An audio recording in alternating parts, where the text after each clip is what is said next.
অনেক প্রার্থীকে উপরে নানা রকম হয়রানি করা হচ্ছে, তাদের উপরে ডিম ছুঁড়ে মারা হচ্ছে। আপনি ধরেন আইন মানছি, আরেকজন মানছে না, এটা নির্বাচন কমিশন দেখার কথা, ওইটা দেখছে না। প্রশাসন হেলে পড়া যেটা বোঝায়, যারা মনে করতেছে যে ক্ষমতায় আসবে তাদের প্রতি খুব বেশি আনুগত্য দেখাচ্ছে। গণঅভ্যুত্থান আমাদেরকে সবাইকে কিন্তু কাছে আনছিল, আবার নির্বাচন আমাদেরকে দূরে ঠেলতেছে।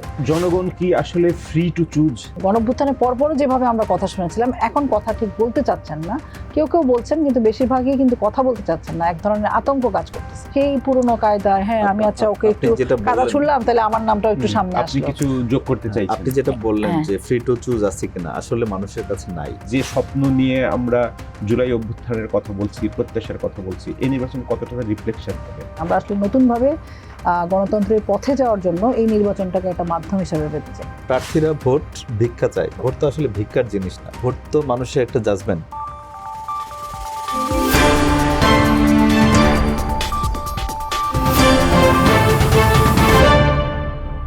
রোড টু ইলেকশনে স্বাগত জানাচ্ছি আমি সাখাওয়াত লিটন। আমাদের সাথে আজ অতিথি হিসেবে আছেন দুজন রাজনীতিবিদ, দুজনেই এই নির্বাচনের প্রার্থী। আসুন আমরা আমাদের অতিথির সঙ্গে পরিচিত হই। আমার সাথে আছেন গণসংহতি আন্দোলনের নেত্রী তাসলিমা আক্তার, উনি ঢাকা 12 আসন থেকে নির্বাচন করছেন। আমাদের সাথে আছেন এবি পার্টির যুগ্ম সাধারণ সম্পাদক ব্যারিস্টার জুবায়ের আহমেদ ভূঁইয়া, উনি কুমিল্লা 5 আসন থেকে নির্বাচন করছেন। আপনাদের দুজনকেই আমাদের আলোচনায় স্বাগতম। অনেক ব্যস্ততার ভিতরেও আমাদেরকে সময় দেওয়ার জন্য আপনাদের দুজনকেই ধন্যবাদ। আপনারা কেমন আছেন? ভালো আছি আলহামদুলিল্লাহ। আপনাকে ধন্যবাদ, আপনার মাধ্যমে দেশবাসীকে ধন্যবাদ। আপনি কেমন আছেন? ভালো থাকার চেষ্টা করছি। আপনাকে দুজনের কাছে আমার একই প্রশ্ন।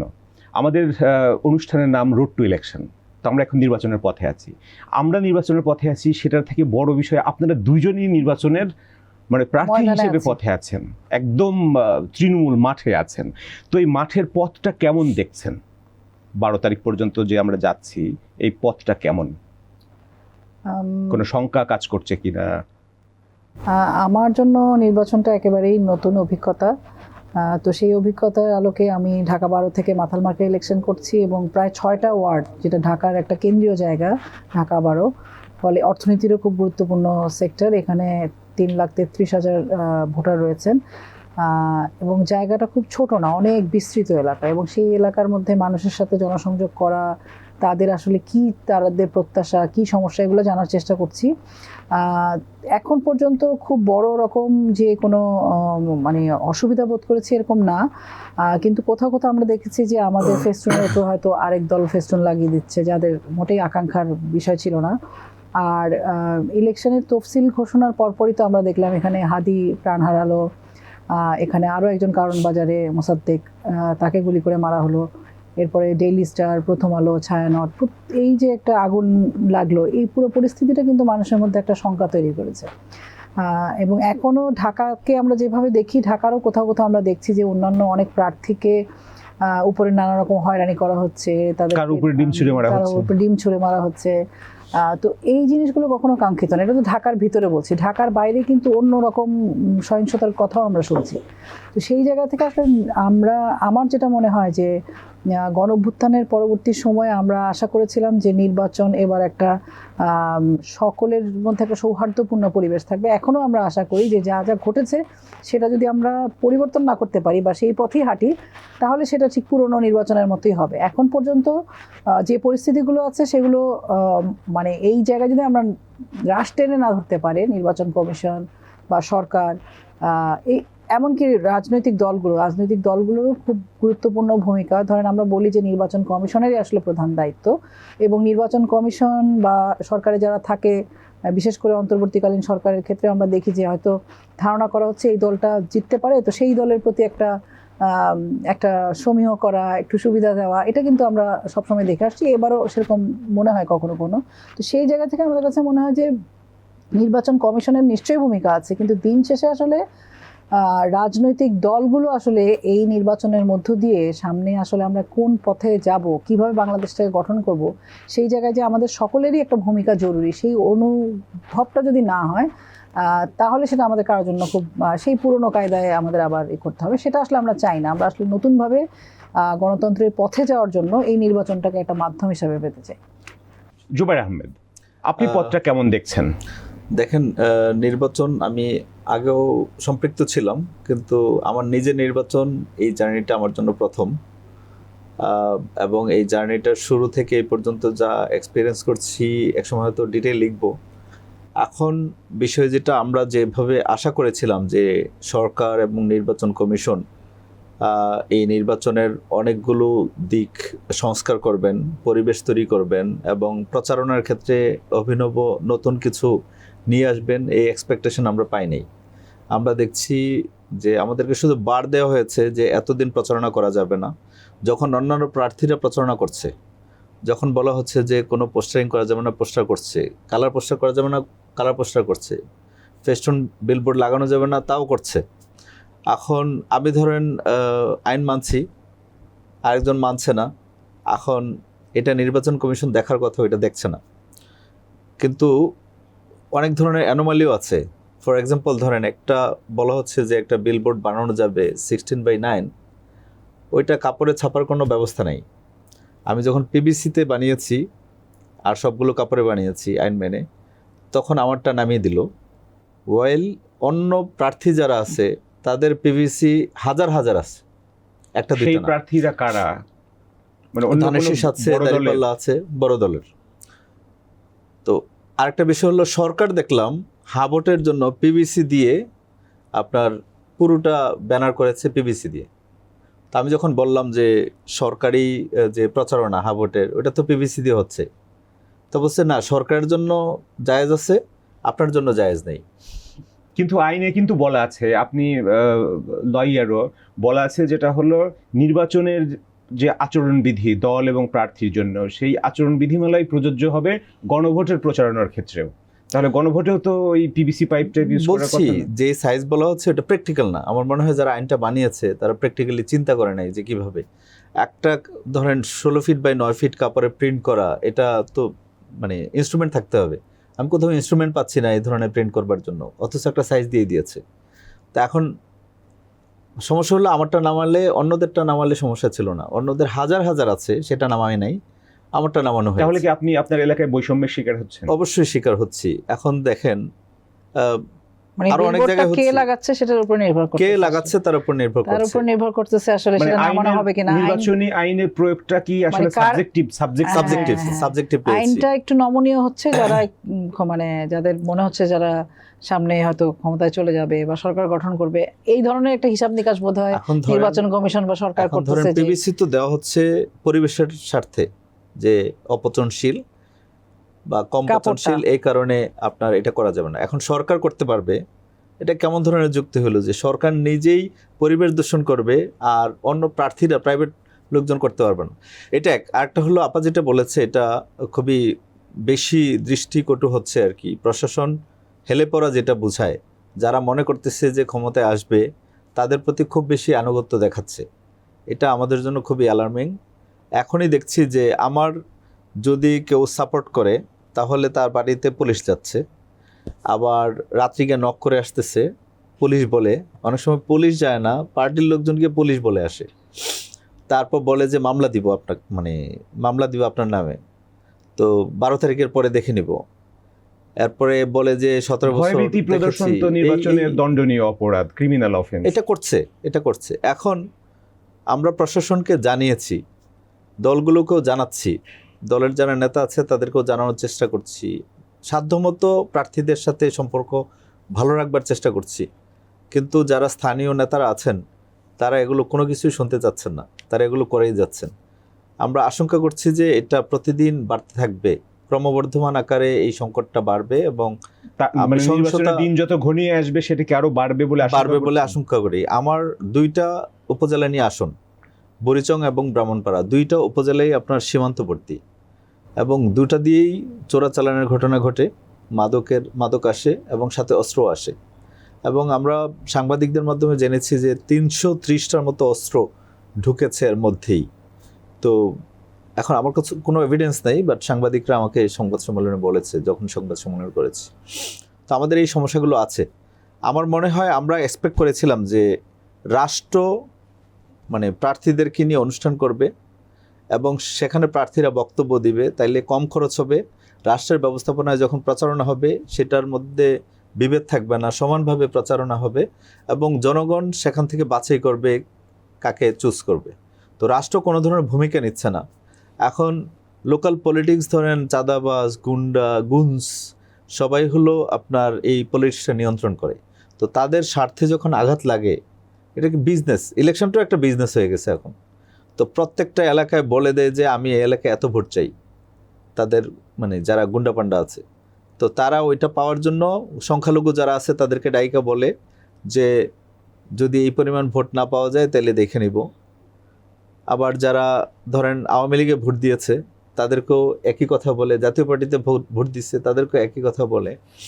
তো যতভাবে ত্রাস তৈরি করা যায়, এখন ধরেন আমি নতুন একটা দল, আমার দল তো অন্য দল থেকে আসবে, এটা স্বাভাবিক ঘটনা। ধরেন কেউ জামাত থেকে আসবে, কেউ বিএনপি থেকে আসবে, কেউ আওয়ামী লীগ থেকে আসবে, কেউ জাতীয় পার্টি থেকে আসবে।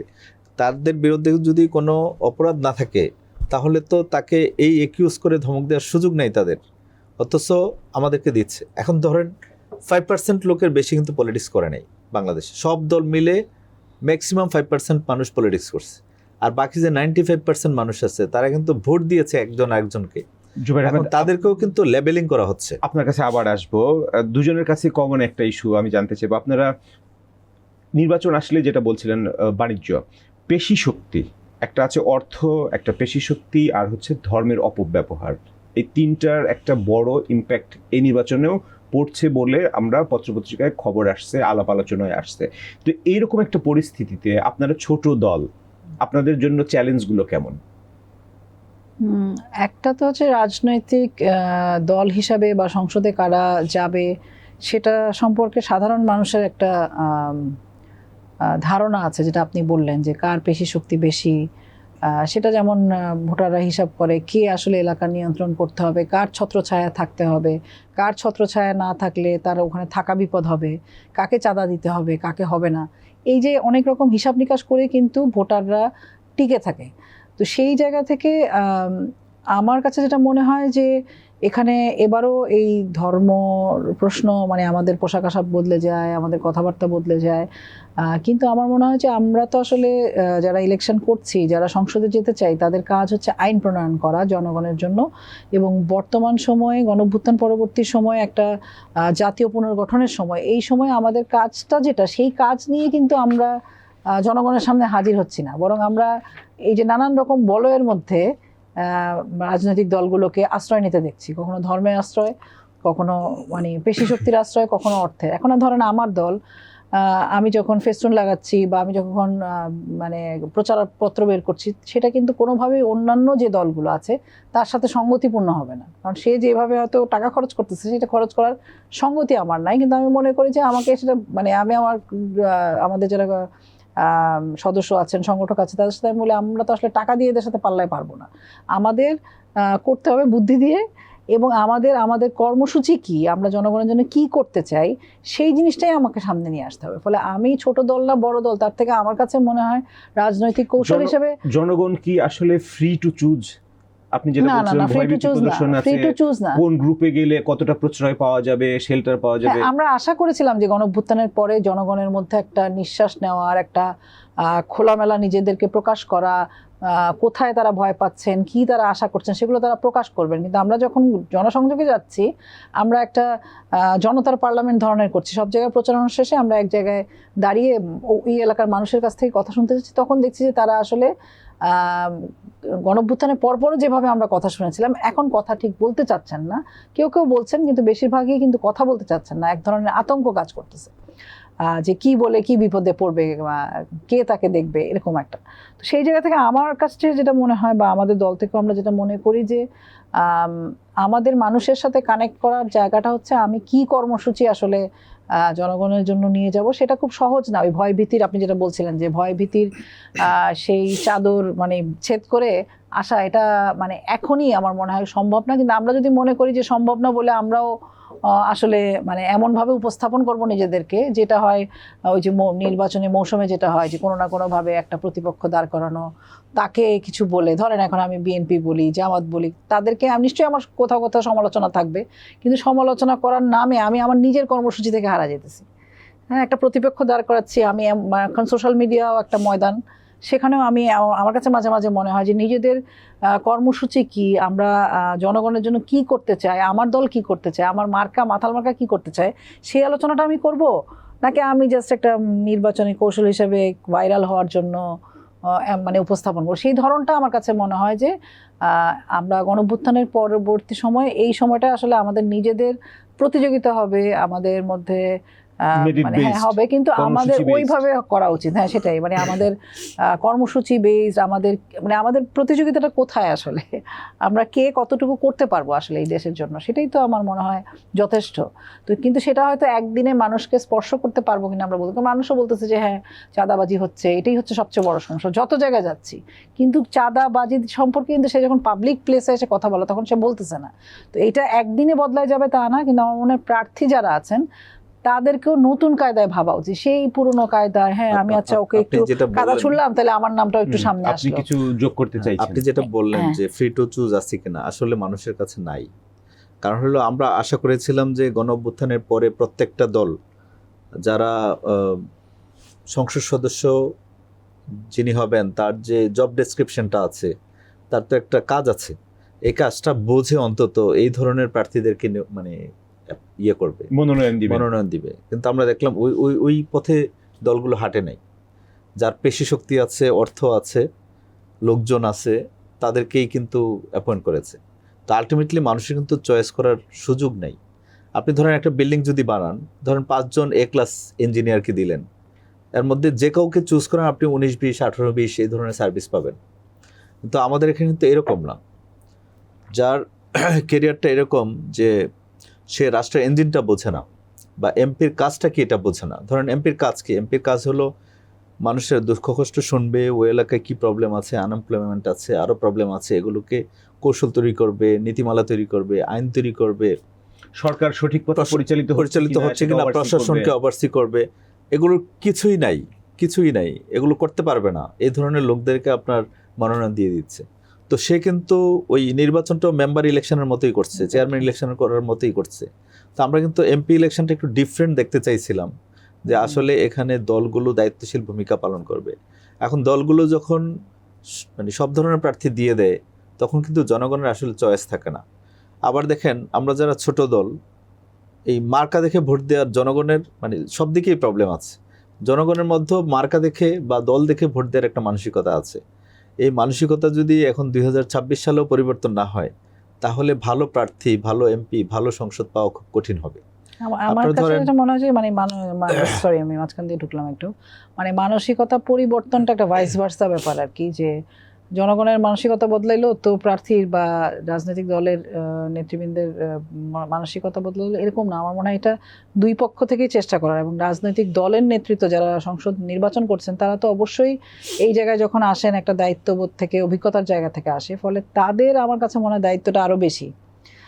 আমাদের দেশে যারা সাধারণ মানুষ তাদের কিন্তু অনেক রকম সংগ্রামের মধ্যে দিয়ে টিকে থাকতে হয়, ফলে সেই জায়গায় মানে এই যে বিকল্প হিসেবে হাজির হওয়া, নতুন কিছু নিয়ে মানুষের সামনে হাজির হওয়া, সেইটা আমার মনে হয় যে যারা প্রতিনিধিত্ব করতেছেন, যারা প্রার্থিতা আছেন তাদের অনেক বেশি দায়িত্ব। কারণ আমরা তখন কিন্তু একটা ভোটারেরও আগ্রহ তৈরি হয় যে আসলেই সে নতুনভাবে ভাবতে পারে। তো সেই জায়গাটা আমার মনে হয় যে মানে এটা একটা পারস্পরিক ব্যাপার আর কি, মানে এককভাবে এখন সেটা জরুরি। কিন্তু আপনারা দুজনই হলফনামায় আপনাদের নির্বাচনের ব্যয়ের সোর্স মেনশন করেছেন এবং আনুমানিক একটা অ্যামাউন্টও বলেছেন যে কত টাকার নির্বাচনে আপনি খরচ করবেন। আপনাদের দুজনের কাছে আমি জানতে চাই যে আপনাদের বাজেট কেমন, কারণ ওইখানে আছে ভোটার প্রতি সর্বোচ্চ আপনি 10 টাকা খরচ করতে পারবেন। আপনার ওইখানে যদি ভোটার থাকে 3.5 লাখ, 35 লাখ। আপনার যে সোর্স আপনি দেখিয়েছেন সেখানে আপনি কত টাকা একটা সম্ভাব্যতা আপনি বাজেট দিয়েছেন? আমারটা যেমন আমি বলতে পারি, যেমন আমাদের তো 35 লাখের কাছাকাছি খরচ করার সুযোগ আছে, সেটা আমরা খরচ করতে চাই যদি আমরা তুলতে পারি মানে আমাদের বন্ধু বান্ধব আমরা প্রত্যেকে মিলে, যারা সবাই মিলে যদি সেটাতে অংশগ্রহণ করে তাহলে সেটা সম্ভব। এবং হলফনামায় আমি যদি ভুল না করে থাকি 19 লাখ বা 20 লাখ টাকা পর্যন্ত কোথা থেকে তুলতে পারবো সেটা একটা হিসাব দেখিয়েছি, আর বাকিটা আসলে নির্ভর করবে বর্তমান পরিস্থিতির উপর। আপনি? আমার পারমিটেড প্রায় 47 লাখ হবে। আপনার ভোটার বেশি, তো আমি হয়তো অ্যারাউন্ড 40 লাখ খরচ করব। 35 লাখ 40 লাখ এই টাকায় কি বাংলাদেশে নির্বাচন হয়? খুব কঠিন, খুব কঠিন, আমার মনে হয় খুব কঠিন। কথিত আছে যেটা খুব হলো কঠিন, খুব কঠিন। আপনার কয়েক কোটি টাকা লাগে। একজন উপদেষ্টাও বলেছিলেন যে একটা নির্বাচন করতে 15 থেকে 20 কোটি টাকা লাগে। আচ্ছা, উনি কোন হিসাব থেকে বলছেন জানি না, কিন্তু আমার যেটা মনে হয় যে ধরেন আমার 6টা ওয়ার্ডে যদি আমার নির্বাচনের আচরণ বিধি মেনে আমি যে একজন প্রার্থী হিসাবে দাঁড়াইছি সেই খবরটুকু যদি আমি জানাইতে চাই ভোটারদেরকে, সেই জন্য আমার ব্যানার বলেন, ফেস্টুন বলেন, এইগুলো নিয়ে যতটা হাজির হওয়া দরকার সেইটা করাও কিন্তু খুব সহজ না, সেটাও কিন্তু অনেক টাকার তাহলে ব্যাপার, হ্যাঁ? প্রার্থীরা কি হলপ করে একটা কিছু লুকাচ্ছে? আহ, এরপরে কিন্তু হিসাব দিবে যেটা পারমিটেড খরচের 1 টাকাও বেশি খরচ করেনি, সেটা তো মানে সেই সেটাও কিন্তু হলপ করেই দিবে। আমার আমরা মনে হয় হলফ করি এটা নির্ভর করে আসলে কত ভোটার আছে, আর যারা হচ্ছে টাকা ছড়াইতে চায়, টাকা ছড়ানোর তো নানান জায়গা আছে। এখন ধরেন একটা ওয়ার্ডে হয়তো কেউ 100 ব্যানার লাগাইতেছে, কথার কথা, বা 200 ব্যানার লাগাচ্ছে, সেখানে আমি হয়তো 20টা ব্যানারও লাগাতে পারতেছি না। টাকা তো তো- শুধু ব্যানারে যায় না, না, আপনারা আমি মানসিক বলতেছি দেখুন। এটা এখন দুই রকম একটা খাত। খরচটা আবার দুই আপনি রকম হয়। শোনা হয় যে ভোটারদেরকে প্রার্থী কিছু রাতের বেলাও, খরচ করে, হ্যাঁ, প্রার্থী কিছু খরচ করে, আবার যারা বড় দল আছে, প্রার্থীর যে ইউনিয়ন সভাপতি আছে বা থানা সভাপতি আছে, ওরা কিন্তু আবার খরচ করে, ওরা ইনভেস্ট করে। ওরা ইনভেস্ট করে। এবং কোন কোন প্রার্থী আছে যারা মানে উল্টো ধরেন 10 কোটি পকেটে নিয়ে বের হবে আর কি, মেবি। মানে নির্বাচনে জয়লাভ করেও আসবে, আবার 10 কোটি 10 কোটি কোথাও টাকা কোথাও বেশি আপনি পাবে। ইনভেস্ট বলতে পারেন, কোথাও কোথাও আপনি ভিন্নভাবেও দেখতে পারেন। আমি যদি মনে করি যে আমার প্রার্থী যদি সংসদে যায় তাহলে আমার দেশের উন্নয়ন হবে, সেই দেশের উন্নয়ন হওয়া মানে তো আমিও সেই উন্নয়নের ভাগিদার হব। ফলে যে কোনোভাবে প্রার্থীর সমর্থক যারা, তারা নানাভাবে সেটাতে অংশগ্রহণ করতে আপাই পারে। So cute. আর এইটা একটা দিক, আর একটা আপনি যেটা বললেন ইনভেস্টমেন্ট, সেটা তো সবসময় আমরা দেখে আসতেছি। But বাস্তবতাটা বলি, ধরেন আমার এখানে নদীর ওখানে মাটি কাটে, মাটি বিক্রি করে। তো যারা মাটি বিক্রি করে তারা আমাদেরকে অফার করছে যে আমার পুরো একটা এলাকার নির্বাচনের খরচ তারা বিয়ার করবে, আমি যাতে এই বিষয়ে কোনো কিছু না বলি। So this is the way how তারা ইনভেস্টটা করে। তো হ্যাঁ, না, আপনি তো সেটা তো আছে, একটা সেটা। বিজনেসের কথা বললেন, এটা- আরো তো এটা অনেক মানে মাদক দুইটা আছে, দিকে আমি মাদক আছে, আপনি অনেক আছে। মাদক আছে। আমি দেখছি যে আমার একটা প্রচুর মাদক ব্যবসায়ীরা মানে বড় বড় ইয়ে বানাচ্ছে যে অমুককে এমপি হিসাবে দেখতে চাই, নিচে আবার ওদের ছবি টবি আছে, নিজ দায়িত্বেই বানাচ্ছে, নিজ দায়িত্বে উদ্যোগে। বানাচ্ছে। ওই খরচ তো এমপি সাহেবের হচ্ছে না। সো আমি বলছি যে উল্টো পকেটে টাকা থাকবে আর কি, তো এটা একটা ইনভেস্টমেন্ট। কারণ আমার বিজনেস সিকিউর করতে হবে, আমার যাতে টাফ টাইম হ্যাঁ, না সেটা যায়। সেটা সেটা তো সেটা আছেই, আছে। হ্যাঁ। আমাদের মতো প্রার্থীদের জন্য ওই ধরনের পরিস্থিতি নাই, মানে আমাদের আমাদের জন্য এত মতো ঘরে মহাব্বত খায় কারণ বনে নাই। মস্তানো আর লোকরা, আপু যেটা বললেন যে রাজনীতিকে গণতন্ত্রের স্বার্থে, রাজনীতির স্বার্থে, that is so cute, far from reality. এটা ফার ফ্রম আসলে না। রিয়েলিটি কিউট বলে এটাকে আবার আপনি মানুষকে এটা মানে হওয়া উচিত, মানুষ যারা হওয়া উচিত। আমাদেরকে সমর্থন হওয়া করতেছেন উচিত। তাদেরকে উচিত। শুধু কিউট বলে ইয়ে করলে আমার মনে হয় তাদের না, যে না, আগ্রহ, এটা হচ্ছে সেটার না প্রতি তা না, আমাদের ঠিক হচ্ছে। respect তাহলে করা উচিত। আমরা যে এক্সপেকটেশন, যে আলোচনাটা শুরু হয়েছিল, যেটা হলো জুলাই অভ্যুত্থানের পরে মানুষের যে এক্সপেকটেশন গ্রো করেছিল, পার্টিকুলারলি তরুণ প্রজন্মের ভিতরে, আপনারা প্রথম নির্বাচন করছেন, আপনাদের ভিতরেও যে এক্সপেকটেশন গ্রো করেছিল, একটা ক্লিন ইলেকশন এনভায়রনমেন্ট পাবো যেখানে কর্মসূচি বেসড কম্পিটিশন হবে, মেধার ভিত্তিতে কম্পিটিশন হবে। তো সেই জায়গাটা থেকে আমরা সরে এসেছি, সেই জায়গাটা আপনাদের আলোচনায় আমরা পেলাম, সেই জায়গাটা নাই। তাহলে এই যে এখন রাজনৈতিক একটা মেরুকরণের ভিতর দিয়ে নির্বাচনের দিকে আমরা যাচ্ছি বা নির্বাচন হতে যাচ্ছে, সেইটার আউটকাম হিসেবে কেমন সংসদ হতে যাচ্ছে বা কেমন নির্বাচন হবে? দেখেন, একটা হলো আপনার প্রসঙ্গে আসার আগে বলি যে এখনো আমি দেখছি যে ভোট ভিক্ষা চায়, মানে প্রার্থীরা ভোট ভিক্ষা চায়, প্রার্থীদের পক্ষেও ভোট ভিক্ষা চায়। ভোট তো আসলে ভিক্ষার জিনিস না, ভোট তো মানুষের একটা জাজমেন্ট। সে আগামী 5 বছরে তার এলাকার উন্নয়নের জন্য বা এলাকার মানুষের দুঃখ কষ্ট বুঝবার জন্য, আইন তৈরি করার জন্য, নীতি তৈরি করার জন্য সে কাউকে জাজ করবে, কাউকে মনোনীত করবে তাদের পক্ষে রিপ্রেজেন্ট করবার জন্য। কিন্তু এখন দেখছি যে এখানে ভিক্ষা চাওয়া হচ্ছে, জাস্ট বিভিন্ন গ্রাউন্ড দেখিয়ে সিম্পেথি নেওয়ার চেষ্টা করে। তো আমাদের এই মানসিকতাগুলো চেঞ্জ করতে হবে। আমরা খুব ভালো পার্লামেন্ট পাবো আমি বিশ্বাস করি না। কেন বিশ্বাস করি না? আগে যেটা বললাম যে আপনি তো আম গাছে আপনি কাঁঠাল পাবেন না, তো কাঁঠাল গাছেও আম পাবেন না।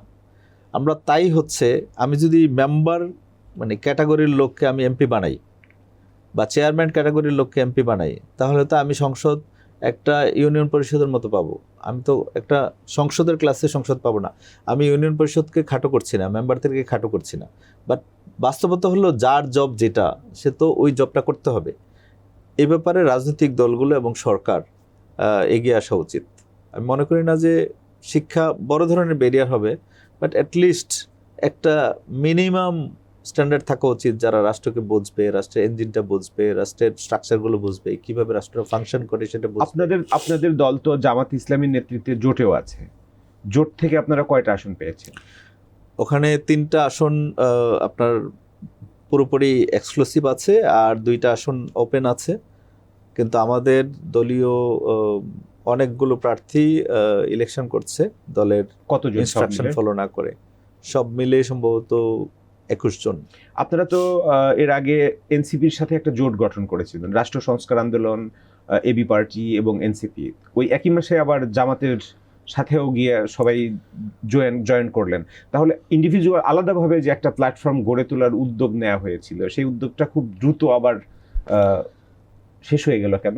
দেখেন, আমরা এই গণসংহতি সহ 9 দল, তারপরে আরো আমাদের এই 3 দল সব মিলে একটা জোট করার চেষ্টা করেছিলাম, মধ্যবর্তী জোট, যারা নতুন দিনের রাজনীতি করবে, গণঅভ্যুত্থানের যে স্পিরিট আছে, অ্যাসপিরেশন আছে, এটাকে ধারণ করবে। কিন্তু এই আকাঙ্ক্ষার মধ্যে আমরা থাকতে পারি নাই। এই জন্য প্রত্যেক দলের নিজের নিজের অবস্থান, সাবজেক্টিভ একটা অবস্থান আছে। শেষ পর্যন্ত আমরা দাঁড়িয়েছিলাম, যখন এনসিপিও চলে গেল তখন আমরা আর দাঁড়াইতে পারলাম না আর কি। শেষ পর্যন্ত আমরা একটা সাইড নিতে হলো।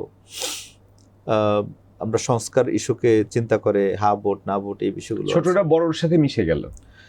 ধরেন 2টা ম্যাগনেট আছে, এই 2 ম্যাগনেটের মাঝখানে কেউ তো দাঁড়ায় থাকতে পারতেছে না, হয় এই ম্যাগনেটে যাচ্ছে ওই ম্যাগনেটে যাচ্ছে, যতক্ষণ না তার নিজস্ব শক্তি তৈরি করে। তা আমরা চেয়েছিলাম যে 10-12টা দল যদি মিলে আমরা একটা শক্তি তৈরি করি, আমরাই হয়তো তখন পুল করতে পারবো, 2 ম্যাগনেট থেকে কিছু কিছু অংশ হয়তো আমরা জড়ো করতে পারবো। কিন্তু সেটা আমরা হতাশার সাথে লক্ষ্য করলাম যে এটা আমরা পারি নাই, এটা আমাদের ব্যর্থতা। আমি আশা করব যে ভবিষ্যতে এই নির্বাচনে কিন্তু ছোট দলগুলো যথেষ্ট পরিমাণ বেইজ্জতির শিকার হয়েছে। তাদের যে পরিমাণ মর্যাদা মানে থাকার কথা ছিল জোটে, ওই মর্যাদা কিন্তু দলগুলো পায় নাই। দ্বিতীয়ত, যে পরিমাণ সাপোর্ট বড় দলগুলোর কাছ থেকে পাওয়ার কথা ছিল, সেই পরিমাণ সাপোর্ট পাচ্ছে না বলে আমরা পত্রপত্রিকায় দেখছি। আমি জানি না, জোনায়েদ সাকিব ভাই আছে, তারপর নুরুল হক নূর আছে, আরো অন্যান্যরা আছে, কতটুকু সাপোর্ট। আবার কেউ কেউ তো মার্কার জন্য ছোট দল ছেড়ে বড় দলে যোগ দিয়ে ফেলেছে। সেটা তো একদম মানে দল বিলীন করে দেয় আর কি, ওটা করেছে। দ্যাটস গুড, সমস্যা নেই। কেউ যদি মনে করে যে তার পলিটিক্স আর ক্যারি অন করতে পারতেছে না, তো ছোট দলের পলিটিক্স করা আসলেই কঠিন। এখন ধরেন আমি নির্বাচন করছি, আমার জন্য আরো কঠিন যে আমি জোটের মধ্যে আছি আবার জোটের মধ্যে নাই। তা আমি মানে কার বিরুদ্ধে কোন পলিসিকে আমি হিট করব, নির্বাচন তো স্ট্র্যাটেজি আছে, তো আমাকে ফায়ার করতেই হচ্ছে। এখন আমি কাকে করব? আমি তো একটা দলকে অন্যায়ভাবে ফায়ার করতে পারতেছি না, আমি 2টা দলকে করতে পারতেছি না। তো এই ধরনের স্ট্র্যাটেজিক প্রবলেমগুলো আমাদের আছে। আলটিমেটলি আমরা কম্প্রোমাইজড হয়ে যাই এই ধরনের জোটে গেলে। জোট যদি না থাকতো তাহলে সুবিধা যেটা হইতো, প্রত্যেকের অবস্থাটাই জনগণ বুঝতে পারতো, প্রত্যেককে ক্রিটিসাইজ করতো, সমালোচনা করতো। আমার মনে হয় সবচেয়ে ভালো আপনি যেটা বলেছেন, উনিও বলেছে যে আলটিমেটলি এটা হওয়া উচিত যে আমি ধরেন স্বাস্থ্য বিষয়ক একটা প্রপোজাল দিব জনগণের সামনে, বিএনপি একটা দিবে, জামাত একটা দিবে, ওনার পার্টি একটা দিবে, এরকম করে 5-6টা আইটেম হয়তো আসবে। পাবলিক চুজ করবে যে তার জন্য কোনটা সুইটেবল, সে ওইটাকে ভোট দিবে। তো ওই পর্যন্ত আমাদেরকে ওয়েট করতে হবে কখন আমরা ওই স্টেজে যেতে পারবো আর কি। আপনার কাছে আবার আসবো, ছোট দল প্রসঙ্গে তার কথা বলছিলাম, উনি যেটা বলছিলেন বড় ম্যাগনেট, 2 পাশের 2 ম্যাগনেট সব টেনে নিয়েছে। গণসংহতি আন্দোলন একটা জোটের সাথে আছে, বিএনপি নেতৃত্বাধীন জোটের সাথে আছে, সেখানে আপনাদের কয়টা আসন তারা ছাড় দিয়েছে? একটু ভিন্নভাবে আমি বলতে চাই, যেমন আমরা এই ফ্যাসিবাদ বিরোধী আন্দোলনের সময় যুগপৎ ধারায় আন্দোলন করেছিলাম, এবং সেই যুগপৎ ধারার আন্দোলনের অংশ হিসেবে আমরা কোথাও কোথাও এই গণতন্ত্র মঞ্চের প্রার্থীরা আসন সমঝোতা বা আসনের ক্ষেত্রে সমর্থনের বিষয় আসছে, আমাদের কোনো জোট হয়নি। কিন্তু আসন সমঝোতার জায়গা থেকে একভাবে আমরা আমাদের গণসংহতি আন্দোলনের একটা আসনে সমর্থন দিয়েছে বিএনপি, অন্য 17টা আসনে আমরা দলীয়ভাবে নির্বাচন করছি। এই হচ্ছে আমাদের মোটামুটি নির্বাচনের জায়গা। আর আমাদের কাছে যেটা মনে হয়েছে যে এবারের নির্বাচনটা গত 15 বছর বা 17 বছরে আমরা যেভাবে নির্বাচন দেখেছি, বা নির্বাচনের মধ্যে যেভাবে আসন ভাগাভাগি বা আপনাকে কয়টা আসন দিল, মানে এই আসন দেওয়া নেওয়ার মধ্যে যেরকম অন্য অনেক কিছু দেওয়া নেওয়ার হিসাব হয়, সেই হিসাবের থেকে একটু বাইরে আমরা বিচার করলাম এই জায়গা থেকে যে আমরা যদি দেখি যে গণঅভ্যুত্থান পরবর্তী বাংলাদেশটা অনেকটা ৭১ মুক্তিযুদ্ধের পরবর্তী সময়কে যদি আমরা হিসাব করি, সেটার সাথে আমরা একটা সূত্র পাবো যে বাংলাদেশকে পুনর্গঠন করার একটা সময় এটা। আমরা জুলাই সনদ করেছি, সেখানে নানান রকম সীমাবদ্ধতা আছে, আমাদের দ্বিমত আছে, কিন্তু তারপরেও যতটুকুতে আমরা ঐক্যমত হয়েছি সেটাকে বাস্তবায়ন করারও একটা প্রয়োজনীয়তা আছে। তা না হলে কিন্তু সেই আগের শাসন কাঠামোটাই আমাদেরকে আরো জেকে ধরবে। তো সেই জায়গায় আমরা অনেকগুলো কাজ একসাথে করা প্রয়োজন মনে করি, যতটুকু সম্ভব। তো সেই জায়গা থেকেই আমাদের সেই কাজ, মানে এই যে যুগপৎ আন্দোলনের ধারাবাহিকতাটা, সেই জায়গা থেকে আমি মনে করি যে আমাদের গণসংহতি আন্দোলন থেকে আমরা করছি। আপনি আরেকটা কিছু বলছিলেন কি? দুই জোটের প্রধানদের, শীর্ষ নেতাদের যে বক্তব্য আপনারা পত্রপত্রিকায় দেখছেন, টেলিভিশন স্ক্রিনে দেখছেন, সেখানে কি মনে হচ্ছে না ক্রমশই তাদের আক্রমণাত্মক হয়ে যাচ্ছে তাদের পরস্পরের প্রতি? হ্যাঁ, সেটা তো হচ্ছে নির্বাচনের মাঠে উত্তেজনা বিরাজ আরো ছড়াচ্ছে কিনা, সামনে আরো 2 সপ্তাহ আছে, এরকম উত্তেজনা বাড়তে থাকলে যে শঙ্কার কথা বলা হচ্ছিল সেই শঙ্কা আরো বাড়বে কিনা, তাদের ভিতরে এত আক্রমণ কেন? আমার কাছে মনে হয় যে এখানে তো আসলে বিএনপি, জামাত, যাদেরকে আমরা বড় দল হিসাবে জানি আর কি, এর বাইরে এখন নতুনভাবে যারা আমরা গণতন্ত্র মঞ্চ থেকে কাজ করছি, এবি পার্টি আছে, এনসিপি আছে, রাষ্ট্র সংস্কার আন্দোলন আছে। তো আমরা কিন্তু যারা তরুণরা ছিল তাদের মধ্যেও আমরা একটা আকাঙ্ক্ষা আমাদের ছিল যে এখানে আসলে তরুণরাও একটা বাংলাদেশ গঠনের ভূমিকা রাখবে। সেখানেও আমরা দেখলাম যে তরুণদের একটা অংশ তারা যা নতুন বন্দোবস্তর কথা বলে শেষ পর্যন্ত তারা জামাতের সাথে ঐক্যবদ্ধ হলেন, এবং সেখানেও তা মানে যেই কায়দায় আসলে বড় দল বলতে, বা এখন এনসিপি কিভাবে আসলে বিএনপির সাথে তাদের মানে লড়াইটা হচ্ছে, সেই লড়াই করার জায়গায় আমার কাছে মনে হয় যে অনেকটা কিশোর থ্রিলার যেভাবে পড়তাম ছোটবেলা, বা হুমায়ুন আহমেদ অনেক বড় লেখক, কিন্তু একটা সময় হুমায়ুন আহমেদের গল্প বোঝা যেত যে কি ঘটতে যেতেছে।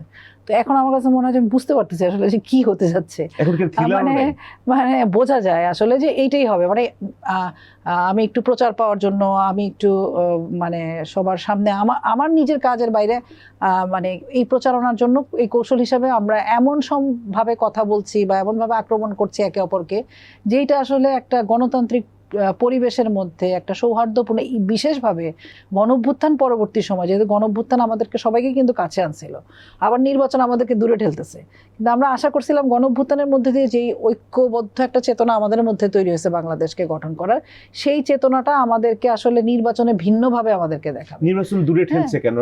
হ্যাঁ, নির্বাচনটা যদি হয় যে ধরেন নির্বাচনের মধ্য দিয়ে যদি আপনি মনে করেন যে এটার মধ্যে দিয়ে জাতীয় পুনর্গঠন করবেন, সেটার একরকম হিসাব। আর যদি আপনি মনে করেন যে নির্বাচন আমার জন্য একটা সুবিধা, এটার মধ্যে দিয়ে আমি কিভাবে নিজে সুবিধা পাবো, আমার দল সুবিধা হবে, যেভাবে আগে বিগত সময়, তাহলে একরকম হিসাব। বিগত দিনগুলোতে তো আমরা দেখতাম যে এনিহাউ আপনাকে জিততে হবে, ক্ষমতায় যেতে হবে, সেটা আপনার গণতান্ত্রিক পরিবেশ প্রক্রিয়া। আমার কাছে মনে হয় যে পুরনো যে সংস্কৃতি, সেটার থেকে পুরোপুরি আমরা আসলে বের হতে পারিনি। এটাই হচ্ছে কারণ, আমার নতুন কোনো কারণও মনে হয় না।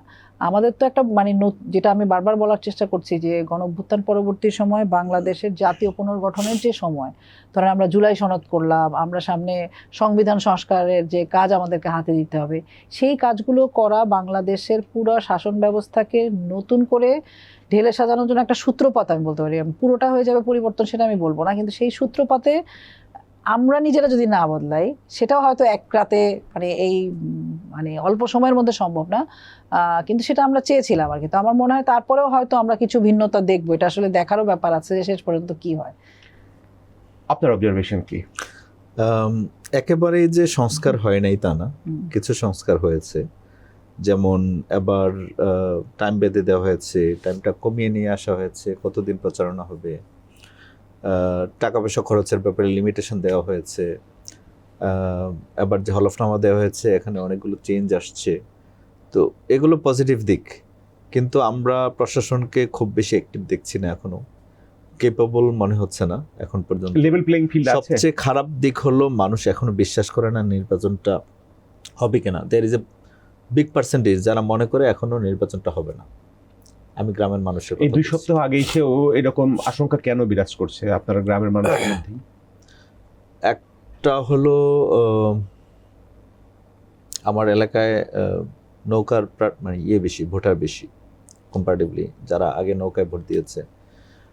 এখানে একটা প্রপাগান্ডাও আছে যে আলটিমেটলি নির্বাচনটা হবে না। কেউ বলছে যে এখানে আর্মি ইন্টারভেন করবে, কেউ বলছে যে সরকারের এটা একটা জাস্ট পাতানো খেলা, একটা কেওয়াস তৈরি করবে, কেউ বলছে যে যদি মনে করে যে বিএনপি জিতবে না তখন বিএনপি কেওয়াস তৈরি করবে in association with Awami League. আবার কেউ বলছে যে না, আসলে Jamaat in association with Awami League বিএনপিকে হারাই দিবে। মানে ম্যাথমেটিক্সের অভাব নেই আর কি। প্রত্যেকের মতো দার্শনিক এবং চিন্তা করছে। এবং আমাকে প্রায় প্রত্যেকটা জায়গায় কথা বলতে গেলে আমাকে প্রত্যেকটা চায়ের স্টল, এরকম খুব কম চায়ের স্টল পাই আমি যেখানে এই প্রশ্ন করে না যে আসলে নির্বাচন হবে কিনা। তো আমার বলতে হয় যে যেহেতু আমি প্রার্থী, আমি ধরে নিচ্ছি নির্বাচন হবে, আমি প্রিপারেশন নিচ্ছি, নির্বাচন হইলেই ভোট দিবেন। আপনি বলছিলেন আপনার আসনে আওয়ামী লীগের একটা মেজর পার্ট ভোটার আছে, এই ভোটারগুলো কোন দিকে যেতে পারে? সবাই তো চেষ্টা করছে তাদেরকে টানতে। দেখেন, আওয়ামী লীগ না, মানে দ্য পিপল আর কনসিডারিং যে I am best among three. আমাদের লিমিটেশন বলছে কি আপনি আরেকটু আগে আসা দরকার ছিল, আপনি অন্য দলে কেন আসলেন না? দুই দলের প্রার্থীদের সাথেই যারা থাকে তারা বলে যে ভাই আপনি যদি আমাদের দল থেকে আসতেন তাহলে ভালো হতো। তাহলে মানে এখানে ব্যক্তি ভালো কোনো বিষয় না, ব্যক্তি ভালো বিষয় না অনেকের কাছে। বাট আমি আমার যেটা এক্সপেকটেশন ছিল তার চেয়ে 5-7 গুণ বেশি রেসপন্স পাচ্ছি, এটা হলো আমার পজিটিভ দিক। আমি এতটা আশা করিনি। আপনার আসলে আওয়ামী লীগের যে ভোট আছে, ভোটাররা আছে, তারা জয় পরাজয়ের ডিসাইডিং ফ্যাক্টর হতে পারে। অবশ্যই তাদেরকে উইন করার জন্য লোকালি আপনার দল, বিএনপি, জামাত প্রত্যেকেই যে যার, আমার ইলেকশনটা কাইন্ড অফ মানে স্বতন্ত্রের মতো।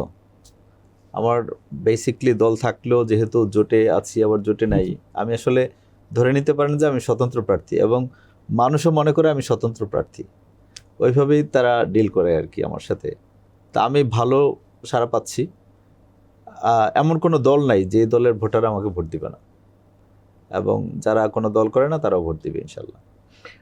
আপনার কাছে একটু আসতে চাই, আপনার এই নির্বাচনে যেটা জুলাই সনদ প্রসঙ্গ আসছে, জুলাই সনদে বলা হচ্ছিল যে এই নির্বাচনে 5% প্রত্যেক দল তার নারী মনোনয়ন দিবে, যতগুলো ক্যান্ডিডেট দিবে তার 5% হবে নারী।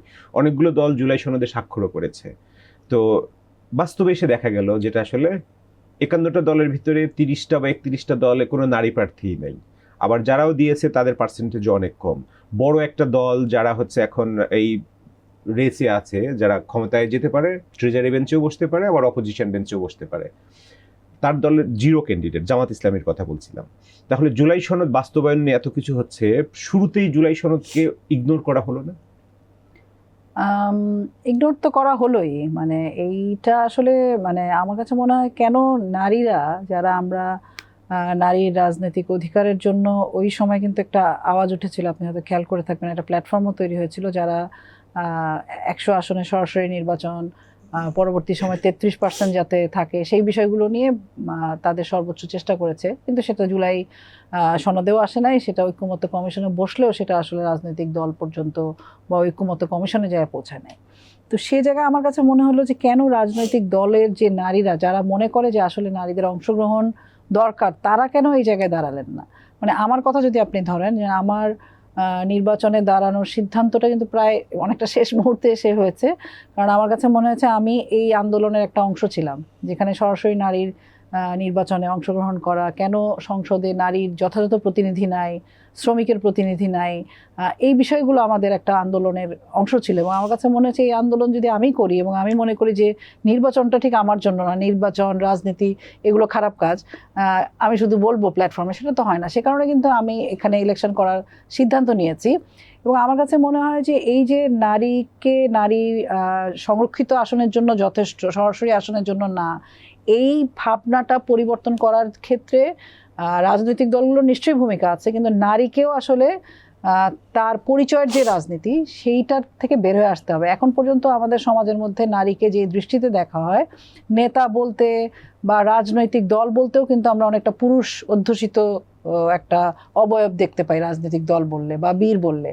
এর বাইরে কিন্তু যখন আমিও আমার কনস্টিটিউয়েন্সিতে মানে কাজ করতে যাই ইলেকশনকে কেন্দ্র করে, আমি বুঝতে পারি যে মানে আমি নারী হওয়ার কারণে ভোটারদের এক ধরনের মানে পুরুষ হলে হয়তো কারো কারো জন্য স্বস্তিকর হতো।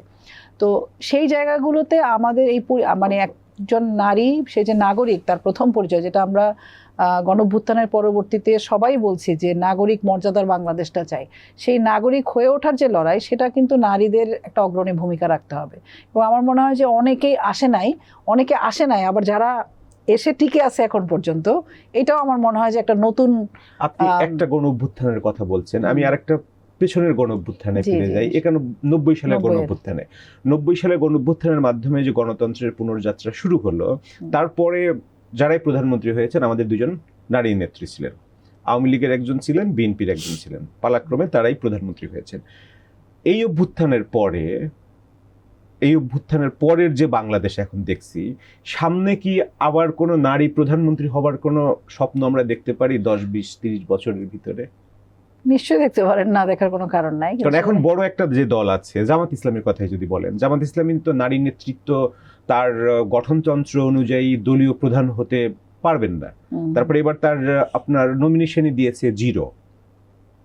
না, এটা যদি আমরা ওই যে আগে যেভাবে দেখে আসছি যে পরিবার ধরে হবে, সেই জায়গা থেকে হিসাব আপনি করতে পারেন, কিন্তু আমার কাছে মনে হয় যে সেই আকাঙ্ক্ষা করি বলেই তো আমরা আসলে নির্বাচন করতেছি বা রাজনীতি করতেছি, যে এখানে নারী না পুরুষ সেই পরিচয়টা হবে না, সেখানে সে বাংলাদেশের প্রতিনিধিত্ব করতে পারে কিনা সেটাই প্রধান হবে। কিন্তু নারীদের যে একটা নাই করে দেওয়া, ইরেজ করে দেওয়ার একটা সামাজিক সংস্কৃতির মধ্যে বা পুরুষতান্ত্রিক সংস্কৃতির মধ্যে আছে, সেইটাকে ফাইট আউট করার জন্য নারীকে একটা অগ্রণী ভূমিকা রাখতে হবে। ধরেন আগের সময়গুলোতে আমরা যেটা দেখেছি যে আপনি যেটা বলতেছেন যে আগে বিএনপি বা এই ফ্যাসিবাদী সরকার যারা ছিল তারা নারী ছিলেন, প্রধান ছিলেন নারী, তারপরেও কেন এই অবস্থা? তো তাদের ক্ষেত্রে একজন শারীরিকভাবে নারী হলেই যে সে নারীর পক্ষে অবস্থান নেবে এরকম তো না, বা নারীর পক্ষের যে আইন সেটাই তৈরি করবে সেটা না, পলিসিগত বিষয়, সেটা স্ট্রাকচারাল ফ্লড ছিল বা পলিসিগত বিষয়। বাট দুইজন হয়েছিলেন। আগামী বাংলাদেশে আবার কোনো পাবো কিনা আমি সেটারই একটা সম্ভাবনার কথা জিজ্ঞেস করব। আপনার কাছে আসছি, সেটা হলো আপনার এবি পার্টি যেহেতু জামাত ইসলামীর সাথেও আছে, জামাত ইসলামীর সাথে এবং দুই দলেই দেখা যাচ্ছে আপনার আমাদের এই নির্বাচনী প্রচারণায় নির্বাচনী আচরণবিধি বলছে যেটা হলো ধর্মকে ব্যবহার করা নিষিদ্ধ। আপনি ধর্মের ব্যবহার দেখতে পাচ্ছেন? হ্যাঁ, প্রত্যেক জায়গায়। কি রকম দেখতে পাচ্ছেন? ধরেন আমি ছোটবেলা থেকে নামাজ পড়ি, ওটা ঠিক আছে, এটা পার্সোনাল লাইফ। কিন্তু এখন ধরেন যখন টুপি ধরেন আমি নামাজের সময় পড়ি, এখনো নামাজের সময় পড়ি, অনেক প্রার্থীদেরকে দেখছি সে টুপি আর খুলতেছে না আর কি। এটা কিন্তু সে আগে মানে ইলেকশনের আগে আর এরকম ছিল না। তো প্রত্যেকটা জায়গায় কিন্তু এরকম চেঞ্জ হয়ে যাচ্ছে। এটা সবগুলো দলের, কোনো দল বাদ নেই যারা হলো মসজিদে যাচ্ছে না। এবং কেউ কেউ দুষ্টামি করে বলে যে সে এক ফজরের না মানে ও যদি আরেক ফজর পর্যন্ত পড়ে আর কি, মানে নামাজ পড়তেছে দেখানোর জন্য যে আরেকবার যে অজু করতে হবে সেটাও করবে না। তো ধর্মটা এভাবে ব্যবহার হয় না তা না। এটা কিন্তু একটা পজিটিভ দিক আছে, সেটা হলো যে মানুষ প্রার্থীদেরকে বা যারা নির্বাচিত হইতে চায় তাদেরকে ভদ্র, নম্র, রিলিজিয়াস, ডিসিপ্লিন এরকম দেখতে চায়। তো এটা শুধু ধর্ম না, মানে সবভাবেই ডিসিপ্লিন দেখতে চায়। এখন ধরেন প্রার্থীরা অন্য সময় যে ধরনের বক্তব্য দেয়, এখন একটু ডিফারেন্ট বক্তব্য দেয়। সমাবেশে গেলে অন্যদের সাথে একটু ভালো ব্যবহার করার চেষ্টা করে, যা মানে বলতে চায় সব কিছু বলে না, আচরণ একটু দেখে শুনে করে। চাঁদাবাজি ধরেন এখন একটু বন্ধ আছে। আপনি দেখেন এই নির্বাচনের আবহাওয়া শুরু হওয়ার পরে এখন কিন্তু চাঁদাবাজির ঘটনা আপনি দেখবেন না। সন্ত্রাস ওভারঅল মানে নির্বাচনী সন্ত্রাস ছাড়া এমনি কিন্তু কমে গেছে। তো সবাই মানে এই 12 তারিখ পর্যন্ত একটু নাইস থাকার চেষ্টা করবে, 12 তারিখের পরে আবার আগের রূপে ফিরে আসবে। তো ধর্মের খারাপ দিক হলো আমরা দেখছি যে মানে ধানের শীষের ভোটারও মানে প্রার্থীরাও বা তাদের পক্ষে যারা আছে তারাও জানাতে পাঠানোর চেষ্টা করতেছে লোকদেরকে ধানের শীষে ভোট দিলে। দাঁড়িপাল্লার লোকজনও একই কাজ করতেছে, সবাই চেষ্টা করতেছে ধর্মকে ব্যবহার করবার জন্য। না, আমি বলি যে এই ধর্মের যে পাবলিক লাইফের যে জায়গাটা, এই জায়গাটা হলো ইনসাফ। এই জায়গাটা হলো মানুষের রাইটসকে রেসপেক্ট করা এবং সেটা এনশিওর করা, মানুষের কষ্ট যেগুলো আছে এগুলো দূর করে দেওয়া। এটা ধর্মের জায়গাটা। রাষ্ট্রের সাথে জনগণের যে সামাজিক চুক্তি আছে, এই সামাজিক চুক্তিটা এইটাই, যে আপনি মানুষের সাথে ইনসাফ করবেন, মানুষকে সার্ভিস দিবেন, তাকে ডিউ রেসপেক্ট দিবেন, তার মর্যাদাটা নিশ্চিত করবেন, তার পাওনাটা বুঝিয়ে দিবেন, তার জন্য আপনি খাটবেন, কাজ করবেন। এটাই আমি ধর্মের জায়গাটা দেখি। কিন্তু যেটা রিচুয়ালস দেখাচ্ছে এটা আমি নেগেটিভ মনে করি। ধর্মকে আমি নেগেটিভ মনে করি না, ধর্ম পজিটিভ, ধর্মীয় আচরণগুলো পজিটিভ, কারণ আমরা যে সোশ্যাল ভ্যালুসগুলো পাই, অ্যাবিউজ করেন কোনো কিছু গেইন, ওইটা অ্যাবিউজ। আমার জায়গা থেকে প্রার্থী হিসাবে বা রাজনীতিবিদ হিসাবে আমার জায়গা হলো ধর্মের জায়গাটা ইনসাফের, ধর্মের জায়গাটা হলো ন্যায় বিচারের। আমি এটুক পর্যন্ত এন্ডোর্স করি। কিন্তু আপনি ধর্ম আপনি যেটা ব্যবহার করতে বলেছেন সেটা আমি নেগেটিভ মনে করি। আপনি দেখতে পাচ্ছেন কাউকে বেহেশতে পাঠাচ্ছে, কাউকে কোথাও পাঠাচ্ছে, আপনারাও কাউকে পাঠাচ্ছেন কিনা টিকিট দিয়ে? না, আমাদের বেহেশতে পাঠানোর তো কোনো সুযোগ নাই। মানে এখন যদি আরেকটা যদি জিনিস যেটা হয়, ওই যে আমরা প্রথমে একবার বলছিলাম, পাঠানো তো আসলে ফ্রি টু চুজ যদি না থাকে, ফ্রিডম না থাকে, যদি আপনার ধর্ম দিয়ে হোক বা আপনার ভয়ভীতি প্রদর্শন করে হোক, যদি এই পরিবেশটা ক্রিয়েট করা হয়ে থাকে, তাহলে ওই যে ফ্রি টু চুজ, যে গণতন্ত্রে আমরা গণতন্ত্রে উত্তরণ ঘটতে যাচ্ছে বলা হচ্ছে, কিন্তু প্রক্রিয়াটা যদি গণতান্ত্রিক না হয়। ফ্রি টু চুজের কথা যেটা বললেন, ধরেন আমাদের দেশের অধিকাংশ মানুষ যারা শ্রমজীবী মানুষ, তাদের যখন ভাত কাপড়ের নিশ্চয়তা থাকে না, মৌলিক অধিকার থাকে না, তখন কিন্তু তাদের কাছে আপনি ফ্রি টু চুজ পাবেন না। তখন তারা কেবলমাত্র সংখ্যা হয়, কোনো সভা সমাবেশের জমায়েত হয়, জাস্ট নাম্বার, বা এদেরকে আপনি অস্ত্র হিসেবে ব্যবহার করতে পারেন, খেপা হিসেবে ব্যবহার করতে পারেন, মব হিসেবে ব্যবহার করতে পারেন। তেমনি ধর্মকেও অনেকে অস্ত্র হিসেবে ব্যবহার করে। এগুলো তখনই সম্ভব হয় যখন একটা দেশে গণতন্ত্রের একটা বিকাশ না হয়, যখন মানুষের মৌলিক অধিকারগুলোর একটা স্তরে না পৌঁছায়। সেটা তো আমাদের দেশে পৌঁছায় নাই। আমাদের দেশের 8 কোটি শ্রমজীবী মানুষ আছে, তার মধ্যে 85% হচ্ছে তার কোনো স্বীকৃতি নাই। আমরা পলিটিক্যাল ফ্রিডম দিতে চাচ্ছি, কিন্তু তাদের অর্থনৈতিক ফ্রিডমটা নেই। অর্থনৈতিক ফ্রিডম নাই, এবং সেই জায়গা থেকে সে যে ধরেন একটা অর্থনৈতিক ফ্রিডম থাকার পরে তার যে চিন্তা করার সুযোগ, তার যে বাছাই করার যে সেই জায়গাটা যদি তৈরি না হয়, তখন এই বিষয়গুলো ফ্যাক্টর হিসাবে কাজ করে। সেই কারণেই আমরা যেটা ধারণা করি যে নির্বাচন পরবর্তী সময়ে, এখন তো একটা অন্তর্বর্তীকালীন সরকার, যেই সরকার রাজনৈতিক সরকার না, নির্বাচনের পরবর্তী সময়ে এই চর্চাগুলো করার সুযোগটা যাতে আমাদের তৈরি হয়, এই জবাবদিহিতার জায়গাটা যাতে আমাদের তৈরি হয়, সেটা আমাদের করা দরকার, যেটা আমাদেরকে গণতান্ত্রিক পথে ফিরে আসার জন্য, গণতন্ত্রের পথে হাঁটার জন্য আমাদেরকে আবার জায়গা তৈরি করে। আপনি মবের কথা বলছিলেন, মবের কোনো আশঙ্কা আছে যে সামনে নির্বাচন প্রক্রিয়াতে, নির্বাচনের দিনে কোনো মব সৃষ্টি হতে পারে, মব ভায়োলেন্স হতে পারে?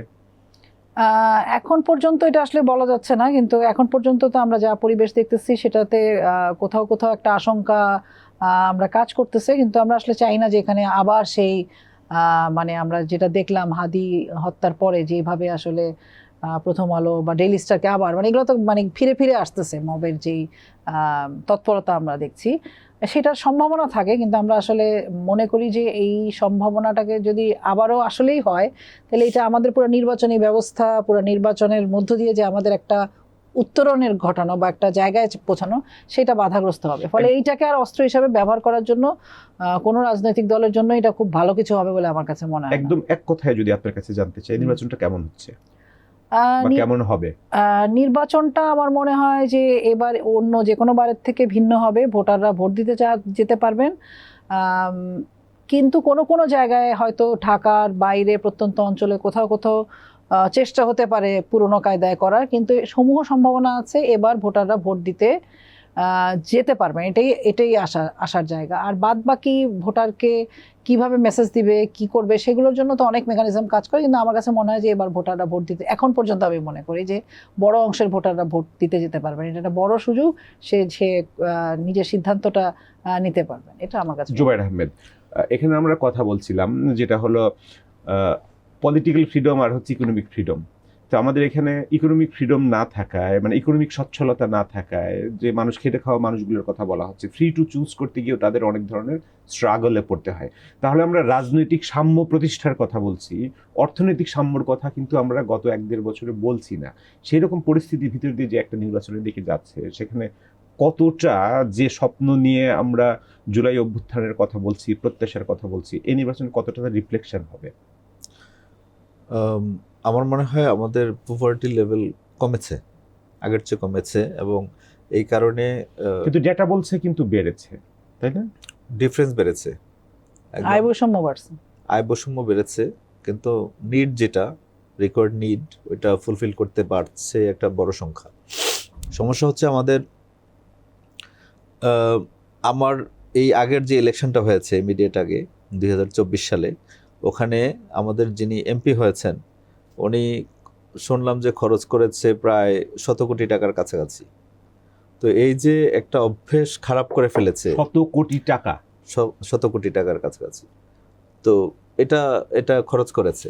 এখন যদি মিথ্যাও হয়, যদি অর্ধেকও হয়, বা 4 ভাগের 1 ভাগও হয়, সেটাও অনেক বড় টাকা। এবং এই পেনটা কিন্তু আমরা সাফার করছি এখন। মানুষ এক্সপেক্ট করতেছে যে ব্যারিস্টার সাহেব ওনার অনেক টাকা আছে, আমাদেরকে একটু দিলে কি হয়, তাই না? এ ধরনের মানসিকতা আছে। আবার বলে যে এই এলাকাটা আমার, আমি পুরো ভোটটা দিব, তো আমাকে কন্ট্রাক্টে যাইতে হবে। তাই আমি বললাম যে ভাই, আমি একটা ভোট না পাইলেও আমি 1 টাকা দিব না, আমি একটা চাও খাওয়াবো না ভোটের জন্য। চা আমার বাসায় আসলে আমি খাওয়াবো, আমি এক জায়গায় বসলে আপনার সাথে আমি চা খাবো, কিন্তু ভোটের জন্য আমি একটা চা খাওয়াবো না। এটা হলো আমার নীতিগত অবস্থান। কারণ আমি নকল করে পাশ করা, আর আমি যদি ভোট কিনে পাশ করি অথবা চা খাওয়ায় পাশ করি, আলটিমেটলি আমি তো আসলে এমপি হব না। এটা আমার নিজের কাছে, নিজের বিবেকের কাছে আমি আসলে এমপি হিসাবে নিজেকে ফিল করতে পারবো না, তো এটা করবো না। কিন্তু সমস্যা হলো এই স্ট্রাগলটা আছে। তবে আমরা আবার উল্টোটাও দেখেছি, অনেক এলাকার মানুষ এখন আর টাকা নেয় না, অনেক মানুষ সচেতন হয়েছে। আমরা কিন্তু এটা কালেকটিভ একটা প্রচারণা হয়েছে এই 24 সালের অভ্যুত্থানের পরে। আমরা বলেছি যে সবচেয়ে শক্তি দিয়েছে আমাকে হাদির কথাটা, যে আমি যদি 500 ভোট এর কম পাই তাহলে মন খারাপ হবে কয়েকদিন, 500 ভোট যদি পাই তাহলে আমি হ্যাপি থাকবো। এটা কিন্তু আমাকে সবচেয়ে বেশি মানসিক স্ট্রেংথ দিয়েছে। আমার এলাকায় যখন ধরেন জামাতের মার্কা আছে, আমারও মার্কা আছে, তো জামাতের লোকজন বেশিরভাগ হলো বুলিং করছে এইভাবে ফেসবুকে, সোশ্যাল মিডিয়ায়, যে সে তো 200 ভোট পাবে না। তো তখন আমাকে যেটা আমি ইন্সপিরেশন পেয়েছি হাদির কাছ থেকে, যে ওকে ফাইন, 200 ভোট পাইলে তো ওকে ফাইন। বলছে যে আমি এজেন্ট দিতে পারবো না, এখন আর এগুলো বলে না, শুরুতে বলেছে। তো আপনাকে মানসিকভাবে ভেঙে দেওয়ার জন্য যত ধরনের প্রচারণা দরকার ওইটা করছে। তো আলহামদুলিল্লাহ এখন একটা অবস্থান পরিবর্তন হয়েছে। কারণ আমি শুরু করেছি জিরো থেকে, অন্যরা শুরু করেছে ধরেন 25%, 30%, 40% থেকে। তা আমার জিরো থেকে যখন আমি বেড়ে উঠছি, অন্যদেরটা কিন্তু কার্ভ নামছে, এবং আমি কিন্তু নিঃশ্বাস ফেলছি এখন তাদের ঘাড়ে। প্রথম দিকে আমাকে একদম পাত্তা দিত না, খুব বেশি, খুবই নাইসলি বিহেভ করতো। এখন দেখলাম যে আমার সমাবেশ, আমার পোস্টার ব্যানার সব জায়গায় ডিস্টার্ব করছে। তো যখনই আমি কম্পিটিটর হয়ে গেছি, এখন কিন্তু আর কেউ ছাড় দিচ্ছে না। ইলাস্টিসিটি, কম্পিটিটর হয়ে যাওয়া মানেই তো এনিমি হয়ে যাওয়া না আমাদের পলিটিক্সে, ইলেকশন পলিটিক্সে?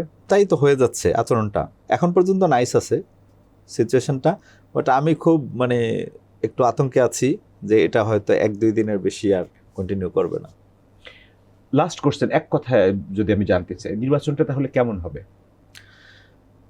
আমরা তো ইতিবাচক মানুষ, নির্বাচনটা ফেয়ার হবে। সরকার বলেছে এটা ঐতিহাসিকভাবে সবচেয়ে ভালো নির্বাচন হবে। আমরা আস্থা রাখতে চাই, বিশ্বাস করতে চাই, এবং আমার নির্বাচনী এলাকার মানুষকে বলবো, আপনারা নির্বিঘ্নে, ভয় না পেয়ে, ভয় সংস্কৃতির ঊর্ধ্বে ওঠে আপনারা আপনাদের নাগরিক দায়িত্ব পালন করবেন, এবং 12 তারিখে অবশ্যই নির্বাচনটাতে অংশগ্রহণ করবেন। আপনারা ভোট দিবেন আপনাদের পছন্দের প্রার্থীকে, সেটা যেই হোক না কেন, কিন্তু আপনি ভোট দিবেন। ভোট দেওয়া আপনার অধিকার, আপনার দায়িত্ব, সেই দায়িত্বটা পালন করবেন, আমানতটা পালন করবেন। ধন্যবাদ। আপনার আসনের ভোটারদের প্রতি আপনার কোনো মেসেজ আছে, জাস্ট এক কথায় যদি বলেন? ভোটাররা প্রার্থীদের কাছে আশা করে, কিন্তু আমরা আবার ভোটারদের কাছে আশা করি, কারণ মনে করি যে এইবারের ইলেকশনে ভোটাররা একটা বিশেষ ভূমিকা রাখতে পারেন। ভাই যেটা বললো, ভোটটা একটা আমানতের মতো, এটা কার হাতে তুলে দিবে, বাংলাদেশকে তারা রক্ষা করতে পারবে কিনা, সে যোগ্য লোক কিনা, সেটা দেখানোর সুযোগটা এবার ভোটাররা পাবেন।